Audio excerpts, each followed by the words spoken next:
റീന പോയിട്ട് എത്ര ദിവസമായി ശനി? 4-5 ആയി. ആ, അതിൻ്റെ കാണാനും ഉണ്ട്. വളരെ മോശമായിരിക്കും ശനി. അവരൊന്നും മിണ്ടുന്നില്ലെന്ന് കരുതി പേനില്ലെന്ന് വിചാരിക്കല്ലേ. എന്നെക്കൊണ്ട് പറ്റുന്ന പോലെയൊക്കെ ഞാൻ ചെയ്യുന്നുണ്ട്. പറ്റുന്ന പോലെയൊക്കെ ഇനിയും ഞാൻ ചെയ്യും. ശനിയെ കൊണ്ട് ഇത്രേ പറ്റത്തോളെങ്കിൽ വളരെ കോംപ്ലിക്കേഷൻ ആവും. അതെ, കിടക്കുന്നവർക്കല്ല, ബാക്കിയുള്ളവർക്ക്.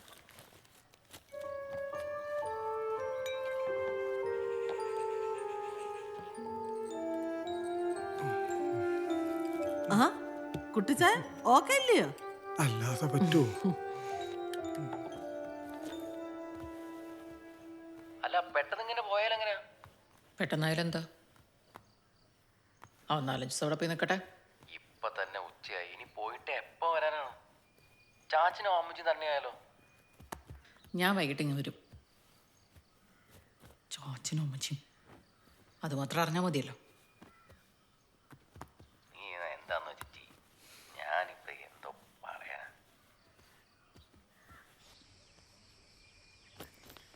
നീ ഇങ്ങോട്ട് ഇറങ്ങുന്നുണ്ടോ?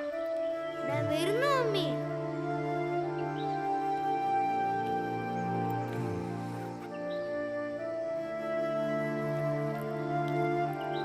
ചാച്ചാ പോയിട്ട് വരാവേ.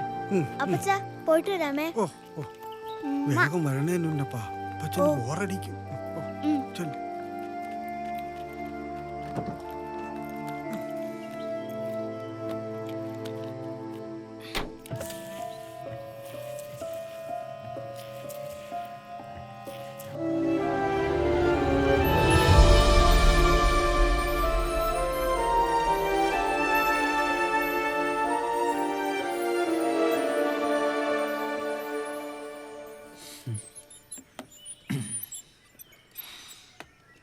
ഇത് പ്ലാനിലില്ലാത്ത പരിപാടിയാണല്ലോ.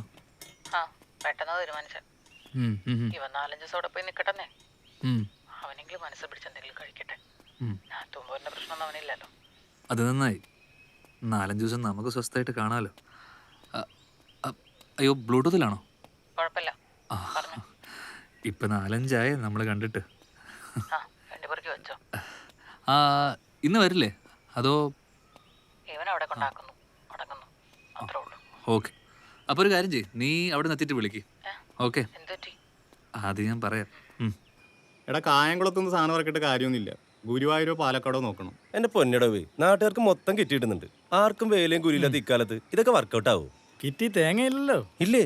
കിറ്റില് തേങ്ങയില്ലേ? എടാ, അതാടാ ഞാൻ പറഞ്ഞത്. കിറ്റി തേങ്ങയില്ല, ഒരു മാങ്ങയില്ല. തേങ്ങ അരച്ച് മീൻകറി വരെ വെക്കുന്ന നമ്മുടെയൊക്കെ വീട്ടിൽ തേങ്ങ ഇല്ലാതെ വല്ല പണി നടക്കും. ആളിയാ നേരം വെളുത്താ. കുറച്ച് പണിയുണ്ടായിരുന്നല്ലേ? പിന്നെ നാട്ടിൽ ഒരു കമ്പോളം ഇയാളല്ലേ നോക്കുന്നത്. 24 മണിക്കൂറും കഥ അടച്ചു കിടക്കുക, ഒരു ഉളുപ്പില്ലേ ഒളിയാ. ഈ കിടത്തണ്ണയിൽ 24 മണിക്കൂർ വന്നിരിക്കുന്ന നിനക്കൊന്നും ഉളുപ്പില്ലയോ? ഇപ്പൊ നമ്മളാരായി? നമ്മളല്ല, നീ. ഒരു പണിക്കും പോണ്ട് കുത്തിയിരുന്നു. കഷ്ടം. ആഹാ, ഷൈനി ചക്കവണ്ണ. ആർക്കിട്ടാണ് ഇപ്പൊ ഒരു ഹോൺ? വളവല്ലേ അളിയാ, ഓൺ അടിച്ചോട്ട്. വളഞ്ഞാലില്ലെങ്കിലും അവളൊരു അടാറ് ചരക്കാണ് മോനെ. ആ തുടങ്ങി CCTV. ഒരു കോപ്പല്ല. കഴിഞ്ഞാണ് സേവിച്ചൻ ലീവിന് വന്നിട്ടേ തിരിച്ചു പോകുന്നവരെ ഒരൊറ്റ ദിവസമില്ലാണ്ട് നല്ല പരിപാടിയായിരുന്നു, അറിയാവോ? എടാ, ആണുങ്ങളില്ലാത്ത വീട് നോക്കിയുള്ള അവരാ നിർത്ത്. ഒന്നുമല്ല, എല്ലാ ദിവസവും കൊണ്ടുവിട്ടതേ ഈ ഞാനാ. എപ്പ കൊണ്ടുവിട്ടെന്ന്? എവിടെ കൊണ്ടുവിട്ടെന്ന?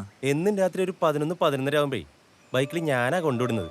സേവിച്ചായും പുറകിൽ ചെന്ന് മാവിലൂടെ കയറി വെന്റിലേഷൻ വഴി താഴേക്ക് ഇറങ്ങും. പിന്നെ ഒരു 1-1.5-2 മണിക്കൂർ എന്റെ പൊന്നളിയാ തിരിച്ചു കൊണ്ടുവരുന്നത് ഞാനാ. എല്ലാ ദിവസവും രാത്രി മാവേ കൂടെ എഴുതി വീട്ടിൽ പണവേ. ഇത് മാത്രമൊന്നുമല്ല, വേറെ ഒരുപാട് പരിപാടികളുണ്ട് അവൾക്ക്. അളിയാ, നീ എന്റെ കക്കൂസി കയറി നോക്കല്ലേ, അവിടെ തീട്ട മാത്രമേ ഉള്ളൂ. ഒഞ്ഞു പോടാ. അല്ല പിന്നെ. എടാ, നീ ഇങ്ങോട്ട് വന്ന്. അളിയാ, ചങ്ക് പൊട്ടി ചാവല്ലേ. അളിയന് വേദനിച്ചെന്നാ തോന്നുന്നേ. എങ്ങനെയുണ്ട്? എടാ, നിനക്ക് 5 പൈസയുടെ വിവരമില്ല. എൻ്റെ പൊന്നിടാവേ, കഴിഞ്ഞ 8 മാസമായിട്ട് ഞാൻ അവളുടെ വീട്ടിൽ കയറുന്നല്ലേ. നീല എന്നെ കൊണ്ടുവിടുന്നത്? എൻ്റെ സ്വന്തം വീട് പോലെ ഞാൻ കയറുന്നതും പോകുന്നതും ഒക്കെ. ഒക്കെ ശരി തന്നെടാ. അവന്റെ പറച്ചിട്ടപ്പോൾ എനിക്ക് തോന്നി, അതിന് നീ ഇത്ര കളിക്കുന്ന എന്തിനാ? എനിക്കൊന്ന് കയറി വന്നതാ. എടാ, നാട്ടിലുള്ളവന്മാർക്കൊക്കെ ഈമാരെ കാര്യത്തിൽ അപാര ബുദ്ധിയാ. ചെറിയ മണം പിടിച്ചാൽ മതി, ഞാൻ പറഞ്ഞേക്കാം. അളയാ, അവളെ പറഞ്ഞ എനിക്ക് സഹിക്കൂല. കയറുന്നമാർക്ക് കൊണ്ട് ഒലിപ്പിച്ചുകൊണ്ട് കയറിയാൽ മതി. റിസ്ക് മുഴുവൻ ഈ കൊണ്ടുവിടുന്നമാർക്ക്. അത് സാറിന് അറിയാമോ? 2-3 മണിക്കൂർ അവിടെ കൊതുകുടിയും കൊണ്ട് മൂഞ്ചിയിരിക്കുന്നു. ഇല്ല, ഞാൻ ഇല്ല, എനിക്ക് താല്പര്യമില്ല. പിന്നെ ഞാനെങ്ങനെ പോവുകയാ? അയ്യടാ, അതിന് അടുത്ത ബന്ധുവിന്റെ മരിപ്പിന് പോവല്ലേ, അത്രക്ക് അത്യാവശ്യമാണല്ലോ. നമുക്കെന്നാ കാർ എടുത്താലോ? അതാകുമ്പോൾ നീ മഴ നനയും വേണ്ട, കൊതുവും കടിക്കത്തില്ല. ഇതാണ് നീയൊക്കെ പൊട്ടന്മാരെന്ന് പറയുന്നത്. ഗൂഗിളിൽ എന്തെങ്കിലും പ്രശ്നമുണ്ടെങ്കിൽ നീയൊക്കെ പരിഹരിക്കും. പക്ഷെ ഒരു പശു കുത്താൻ വന്നു കഴിഞ്ഞാൽ എന്ത് ചെയ്യണമെന്ന് നിനക്കൊന്നും അറിയത്തില്ല. നമ്മൾ ആ ബൈക്ക് തന്നെ വെക്കുന്നത് പാടുവിട്ട അപ്പോഴാണ്. ആ ഷൈനി, നിന്റെ കിഴപ്പ് എനിക്ക് മനസ്സിലാവും, പക്ഷെ എൻ്റെ ഈ കിഴപ്പ് എനിക്ക് മനസ്സിലാവാത്തത്. ആ മര്യാദക്ക് വീട്ടിൽ കിടന്നുറങ്ങണ്ട ഞാനാ. നീ തൽക്കാലം ഇന്ന് ആ കാട്ട് കിടന്നു. ഓ ഒന്നുമില്ല, പോവും.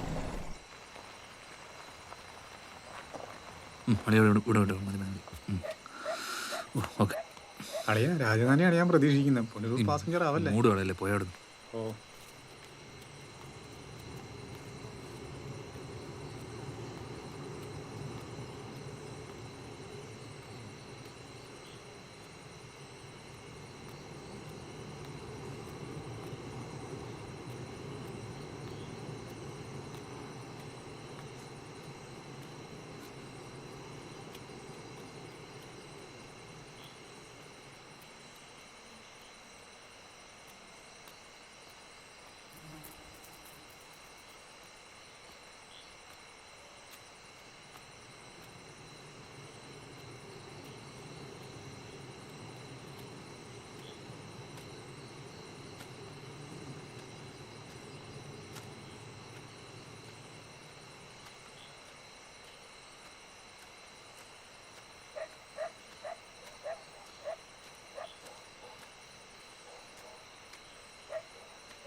കിളന്നുറങ്ങിയോ? Post light ഉണ്ടായിരുന്നോളോ?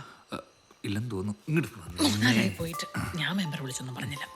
എൻ്റെ കൊച്ചിന് നല്ല ബുദ്ധിയല്ലേ. 4-5 ദിവസമായി. വിട്. ഇപ്പൊ എന്നെ കണ്ടില്ല എന്ന് വെച്ചാൽ നിങ്ങൾക്ക് എന്താ? എനിക്ക് കാണാൻ പിന്നെ വേറെ ആരാണ്? ദൈവത്തിനറിയാം.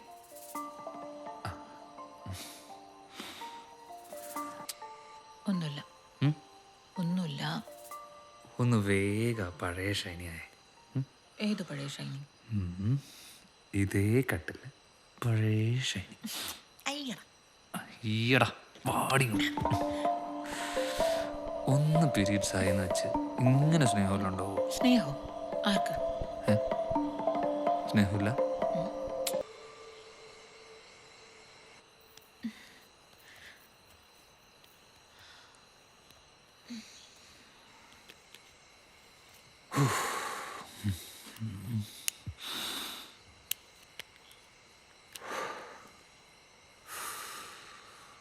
വല്ലാത്ത സ്മെല്ലാണല്ലോടി. ഇതുവരെ ഇത്രയില്ലായിരുന്നല്ലോ. 24 മണിക്കൂർ ഇത് അനുഭവിക്കുന്ന ഞാൻ എന്ത് പറയണം?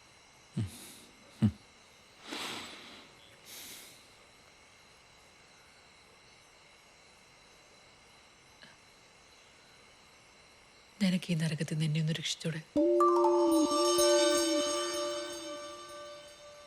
3-4 കൊല്ലായി ഞാൻ ഇതിനകത്ത് കിടന്ന് അനുഭവിക്കുക. മനസ്സിൽ പിടിച്ചൊരു ഗ്ലാസ് വെള്ളം കുടിച്ചിട്ട് എത്ര കാലായി എന്നറിയോ? മടുത്ത് പണ്ടാരടങ്ങി നിൽക്കുക ഞാൻ. എത്ര ചെയ്തിട്ടെന്ത് കാര്യം? എത്ര കാലം ഇനി ചെയ്യണം?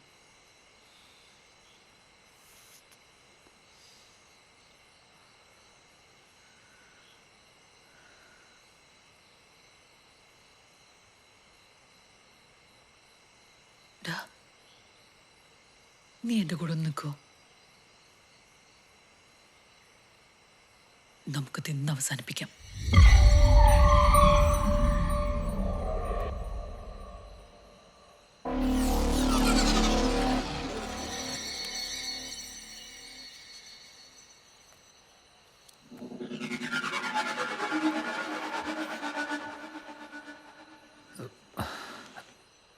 ഡാ, എൻ്റെ പൊന്നു ഷൈനി, എനിക്ക് പേടിയാ. നീ സമാധാനത്തോടെ ഒന്ന് കേക്ക്. 3-4 കൊല്ലായി പരുവത്തിൽ കിടക്കുന്ന അമ്മച്ചി ഒരു ദിവസം രാവിലെ മരിച്ചെന്ന് കേട്ടാ ആർക്കാടെ സംശയം തോന്നേ? ആരാ പരാതി പറയാൻ വരുന്നേ? ആരെങ്കിലും എടുത്ത് പോസ്റ്റ്മോർട്ടം ചെയ്യാൻ കൊണ്ടുപോകും എന്നൊക്കെ തോന്നുന്നുണ്ടോ?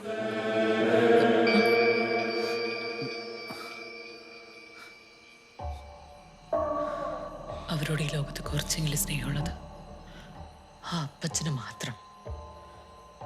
അങ്ങേര് പോലും ഇങ്ങനെ കഷ്ടപ്പെടുത്താതെ വിളിച്ചോട് കർത്താവേന്നാ. എന്നാലും എനിക്കങ്ങോട്ട് എൻ്റെ ദേഹത്തിൻ്റെ മണമാണോ അതോ ഡെറ്റോളുടെ സ്മെല്ലോ?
എങ്ങനെയാന്നാ ഈ പറയുന്നത്?